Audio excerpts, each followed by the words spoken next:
Bonjour à tous, j'espère que vous allez bien. Si vous venez de regarder le vlog de Maëva, vous devez faire la référence entre la scène d'avant où je parle du rangement des enfants et cette vidéo qui est en fait une vidéo un petit peu, voilà, je voulais faire une vidéo sur le poulailler pour vous expliquer un petit peu ce qu'on nous a dit et ce qu'on voulait faire. De quoi? Non, vous les posez juste là, pour l'instant on va rien faire. Et c'est une petite vidéo toute sympathique, juste pour parler un petit peu du poulailler, de notre projet de prendre des poules. Il faut savoir déjà qu'on avait voulu prendre des poules il y a quelques mois. Ouais, à notre emménagement, je crois, on était allé... Oui. Tu vas demander à monsieur Dapam et tu vas demander à monsieur Dapam des poules. Mais il y a déjà quelqu'un qui m'a demandé, il y a déjà le monsieur Michael qui est venu travailler pour le carrelage en bas. Bah, il a déjà des poules, il a des poussins, il m'a dit qu'on pouvait avoir des poussins si on voulait. On pouvait avoir des poules. Et c'est qu'il met de la colle forte. Et c'est pas de la colle là, faut visser. Hein. Faut visser, c'est pas de la colle forte. On ne peut prendre la vissure. Non, non, on fait pas maintenant. Mais on va avoir des poules. Michael il va arriver. Non, c'est pas maintenant. Je vais expliquer. C'est pour ça que j'explique aux gens qui nous regardent sur internet comment on va faire. Alors, déjà j'ai entendu mon téléphone faire bip. Est-ce que c'est Maëva qui a besoin d'aide? Je ne crois pas. Attendez, je regarde. 2 secondes. Calme-toi, calme-toi. Petite interruption vloguère. Enfin vloguère. Ok. C'est Mario et Mickaël qui sont bien arrivés chez eux. Ah, c'est bien nickel. Alors, ce qui va se passer, c'est que on voulait prendre des poules, mais on ne sait pas trop comment s'y prendre. On n'a pas un passif de propriétaire de poules, mais c'est vrai que les poules présentent plusieurs avantages. L'avantage déjà du compost, ça veut dire que en fait tout ce qui est épluchure machin, normalement elle le mange. Coquille d'œuf, elle le mange, tous ces trucs là, donc déjà écologiquement c'est bien. Et en plus de ça, ça nous donne des œufs, donc faut pas le négliger quand même, des œufs. Et puis je trouve que c'est sympa pour les enfants et puis pour nous aussi d'avoir des poules, parce que les enfants ça les responsabilise aussi. Donc je vais en revenir après dans cette vidéo, mais voilà un petit peu l'objectif de ce qu'on veut faire. Où mettre ces poules? Bah en fait ici à notre emménagement c'était complètement bouché, tout là, hein. Là il n'y avait pas ces citernes, pour ceux qui ne savent pas, il n'y avait rien du tout, il y avait des énormes arbres ici qui bouchaient un petit peu toute la vue et qui nous empêchaient en fait tout simplement de voir un petit peu ce qu'il y avait au fond. Donc depuis qu'on a installé les 2 citernes dont j'ai fait une vidéo, la super vidéo sur la citerne, depuis que j'ai fait les citernes, qu'on a déblayé, qu'on a nettoyé, qu'on a élagué un peu tout ça, vous voyez ici on a taillé cet arbre là, et ben on y voit un peu plus clair et on se rend compte qu'il y a un bel espace ici qui n'est pas utilisé, et en plus de ça un espace où il y a une dalle en béton. Alors pourquoi je ne sais pas, mais pour nous c'est un espace qui n'est pas utilisé, qui est vraiment je trouve adéquat pour des poules. On a déjà demandé conseil, on nous a dit oui, déjà parce qu'en fait sur le sol c'est une dalle en béton, on ne sait pas pourquoi mais il y a une dalle en béton, et du coup ça protège en fait le poulailler des renards et tout ça qui pourraient creuser en dessous. Alors pour le coup ils vont pas creuser, il y a une dalle en béton. Deuxième chose, c'est pas trop exposé au soleil mais c'est aussi bien éclairé, donc ça veut dire qu'avec les arbres et tout ça, ça fait un petit peu tamisé et tout, ça évite que les poules soient en train de griller au soleil quand il fait très chaud, mais en même temps ça les conserve un peu de l'humidité et tout. Et autre chose aussi, bah ça fait un grand espace, parce qu'il paraît qu'il faut à peu près 1,5 m² par poule. On va pas faire un tout petit poulailler, vous savez ils vendent des petits poulaillers avec un petit enclos comme ça pour 1 ou 2 poules, c'est très bien, mais là on va aller quelque chose d'un peu plus grand. Donc au niveau de ce poulailler, voilà comment ça va se présenter. J'ai acheté des lambours autoclaves, ils sont traités anti-moisissure, etc. Et je vais créer en premier lieu un enclos qui va être créé avec ce bois, qui va être vissé en fait sur la dalle, sur le mur et tout ça, et qui va être élevé à peu près 1,80 m, un tout petit peu plus que moi, 1,90 m, quelque chose comme ça, qui va faire un rectangle tout simple et grillagé, double grillage pour éviter justement le problème des renards, etc. On sait pas s'il y en a, mais bon, on va éviter quand même de se faire bouffer les poules en mettant quand même double protection. Il y aura sur ce grillage en fait la structure globale, la structure principale, et des montants, tac tac, pour solidifier le tout avec le grillage fixé dessus. On aura la possibilité en bout de course, donc je pense vers là-bas, d'ouvrir en fait, il y aura une fixation à crochet avec un rondin de bois qu'on tire pour ouvrir le poulailler et le refermer. Ça sera pas une porte battante, enfin à part si mon père veut bien m'aider à faire une porte battante, moi c'est pas trop mon truc quoi. Il y aura pas de porte battante, mais il y a cette solution en fait d'ouverture par le grillage avec un crochet, etc. pour rentrer dans le poulailler, nettoyer, tout sera là. Dans cet enclos, il y aura du coup le nécessaire pour la poule, pour le fourrage et tout ça, et on va mettre un poulailler, donc une maison pour les poules, comme on a dit, la maison des cotelottes, qui sera en fait située ici, donc à cette extrémité. Qui veut dire que quand on voudra venir chercher les œufs, les enfants ou nous, on accédera par le côté du poulailler et on ouvrira en fait la petite porte pour récupérer les œufs et on refermera. Ce poulailler sera collé au grillage, ça sera tout fixé, etc. pour éviter en fait qu'il y ait une ouverture ou quoi que ce soit. Et bah voilà comment ça va se présenter. On aura un enclos global, grand, protégé du haut, du dessus, machin, etc. Plus un poulailler pour les poules pour se réfugier, machin et tout ça, etc. Et on mettra aussi un distributeur de flotte et un distributeur de bouffe au cas où on soit pas là pendant 2 jours, 3 jours ou quelque chose comme ça. Même si vous le savez, quand on part, de toute façon, il y a toujours des amis qui viennent à la maison pour s'occuper des animaux et tout. Voilà au niveau de la structure globale.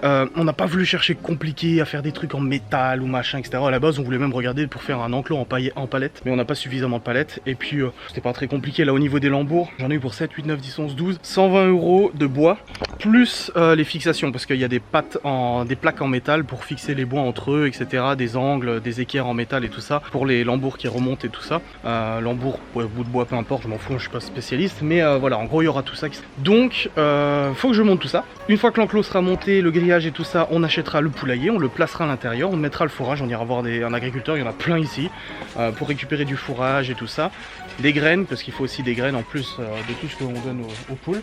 Et on sera prêt à recueillir ces petits poules. Alors, on a quelqu'un qui nous a fait ici des travaux dans la maison, qui fait des travaux dans cette maison depuis plusieurs années, qui a des poussins, des poules de soie, des bonnes poules pondeuses, des poules... Enfin, il nous a donné des termes et tout ça, lui il connaît, il en a depuis longtemps. Il en a de disponibles, il nous a dit si vous en voulez, en tout cas moi j'en ai. J'ai des poussins et tout ça. Ah, il y a des noisettes. Oui, puis en plus il y a un noisetier ici. Donc faudra un petit peu élaguer tout ça, bien entendu, parce que ça va quand même monter. Ça va monter quand même à 1,90 m, 2 m, donc il y aura quand même 2-3 branches à couper pour que ça soit nickel. Tiens. Mais t'arriveras pas à l'ouvrir. Hein. Si. T'arrives à ouvrir les noisettes, toi? Oui, je sais, les noisettes sont pas totalement mûres. Oh là là, scandale. Quand j'ai montré en story que j'avais récupéré des noisettes, on m'a dit mais ils sont pas mûrs. J'adore les noisettes qui sont pas mûres, moi. Mangeant des noisettes. Non mais, c'est pas comme ça qu'on l'ouvre. Dan, je vais te l'ouvrir. Non mais t'arriveras pas à l'ouvrir avec ta chaussure. Hop, donne-moi ça. Faut avoir des bonnes dents. Oh, ça va, c'est ouvert super facilement. Tiens. Papa, Mimi, elle a dit tu prends des pinces pour l'ouvrir. Oui, mais j'ai pas de pinces pour les ouvrir, mais faut acheter des pinces parce qu'il y a aussi des noix qui vont arriver là-dedans. Là-bas, il y a un énorme noyer. Bon, ça n'a rien à voir avec la vidéo, mais je vais vous montrer. Ce coquin là, c'est un noyer. Et c'est rempli de noix. Quand ça va tomber, ça va être rempli de noix. Bref, donc voilà, au niveau des poules, quelqu'un qu'on connaît peut nous en passer, ou au pire on les achètera, peu importe. Hein. De toute façon, il y en a partout à acheter des poules. Et on veut en prendre 5 poules. Ça ferait normalement 7,5 m² d'espace nécessaire. Là, on sera sur du à peu près 3,50 m. L'enclos, il fera à peu près 3,50 m sur 3 m, 3,50 m. Donc on sera quand même sur du 10-12 m², voire un peu plus. Donc on sera largement bien poules, je me fais pas de soucis pour ça. Donc 5 poules, une chacun. Une pour Théo, une pour Léo, une pour Livy et une pour Chloé, qui donneront un nom, etc. Oui, t'auras ta poule à toi. Elle va essayer de la porter. Je pourrais essayer de la porter, mais bon. Et quand je la porte à part. Bah oui, elle partira. Dans un kebab. Bah oui. Et il y aura une 5e poule pour YouTube. Vous lui donnerez un nom. On fera un sondage sur le site internet de Maeva, je pense, ou un truc comme ça. Et vous pourrez. Bah, tu vois que tu arrives à les ouvrir. Et vous pourrez en fait choisir le nom de la poule YouTube. Ce sera la poule YouTube. Non, on ne la mettra pas dans l'intro. Calme-toi. Détends-toi. Mais voilà, ça sera drôle. Donc 5 petites poules, on risque de prendre. Et ce qui fera en moyenne. Oui. La poule, elle te mord pas, mais elle peut te pincer si tu l'embêtes. Donc faut faire attention. Oui. Comme Lou, hein, si tu l'embêtes, elle te pince aussi. Hein. Oui, il faut pas toucher sa bouche, sinon elle pince Lou. Bah oui. Et du coup, oui, 5 poules. En admettant qu'elles pondent 6 jours sur 7, ça nous fera une belle quantité d'œufs par semaine. Alors forcément, on consommera pas tous ces œufs. Oui, c'est bon, j'ai fini là. Forcément, on consommera pas tous ces œufs, hein, qu'on se dise, on va pas consommer 40 œufs par semaine, mais on consommera le plus possible. En plus des œufs de poules heureuses qui sont ici, qui sont bien. Et en plus de ça, s'il nous reste des œufs en plus, ça ira aux amis, ça ira aux connaissances, ça ira à la famille. Puis à l'école le matin, quand on amènera les enfants, on dira, au cas où on a des poules, hein, on a des œufs si ça vous intéresse. Hop, emballé, 18 € la douzaine. Ça fera de l'argent dans la tirelire des enfants, c'est sympa. Mais voilà, je trouve que ça responsabilise les gosses, c'est sympa, c'est pas mal. Ouais, il est là le noyer. Ah putain, il est rempli. Hein. Ouais, je pourrais pas vous montrer parce que c'est vraiment loin. Mais il est rempli de noix. Et les mirabelles, ça se passe comment? Ouais, tu sais, on dérive un peu dans cette vidéo, dans cette petite vidéo et tout ça. Alors les mirabelles, bah il y en a pas mal quand même. Bon, après on en a pas 50 000, il n'est pas non plus rempli de mirabelles. Il y en a pas mal qui sont tombés déjà par terre, qui ont été bouffés par les vers, par Lou aussi. Ouais non, elles sont pas encore tout à fait mûres, c'est fou hein, parce que je vois plein d'annonces sur les ventes des Vosges, machin, etc. qui disent ah des mirabelles pas cher, 2 € le kilo. Et moi je regarde, je vois bah sont où les... Ah attendez. Ah les gens ils vont se demander ce qui se passe dans la maison. Oh putain, elles sont trop bonnes. J'adore. Elles sont trop bonnes, ça me rappelle des souvenirs d'enfance.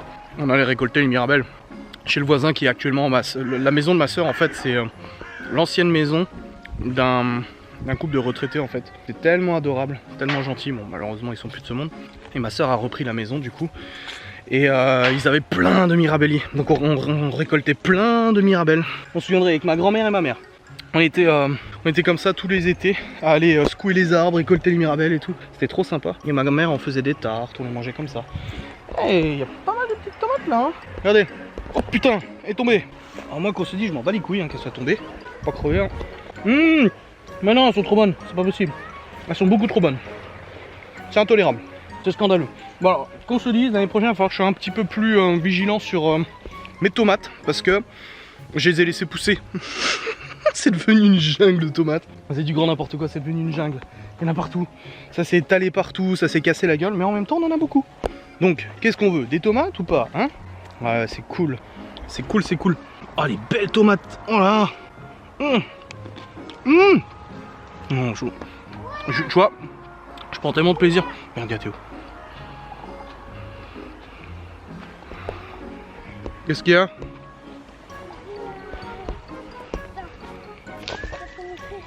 Quoi?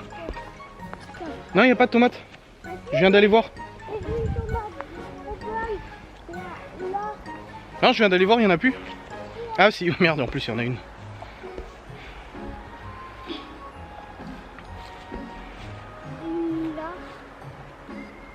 Fais doucement quand tu tires, attention. Non, non, non, elles sont pas assez mûres celles-là. Ouais, et regarde derrière là, il y en a une aussi là. Juste là derrière. Théo, c'est mon assistant jardin. Alors autant vous le dire, moi j'étais absolument pas jardin quand j'étais gamin. Ça m'intéressait pas. Mon père quand je le voyais faire, ça m'intéressait pas. Oui, bah tu les mets à la cuisine. Tiens, j'en ai d'autres là. Tu les amènes tous à la cuisine. Tu fais pas tomber hein. Ah, bah voilà, t'as fait tomber. Ah, bah encore une. Fais attention hein. L'autre jour j'en ai donné une, il arrive à la maison. Par terre. Donc voilà, oui, moi j'étais pas du tout jardin. Ça m'intéressait absolument pas. Et même en venant ici, j'étais là, ouais, on va faire un petit jardin, c'est sympa. Et puis finalement, c'est génial. T'as fait tomber encore une tomate? Oh, elle est là. Attends, attends. Je vais résoudre le problème, regarde. Voilà. Voilà. Y'a plus de problème. Bon, sur ce, je vais vous laisser. Je vous remercie d'avoir regardé cette petite vidéo poulailla. Et puis on se retrouve demain, je l'espère, si j'ai le temps de tourner une vidéo, pour une nouvelle vidéo.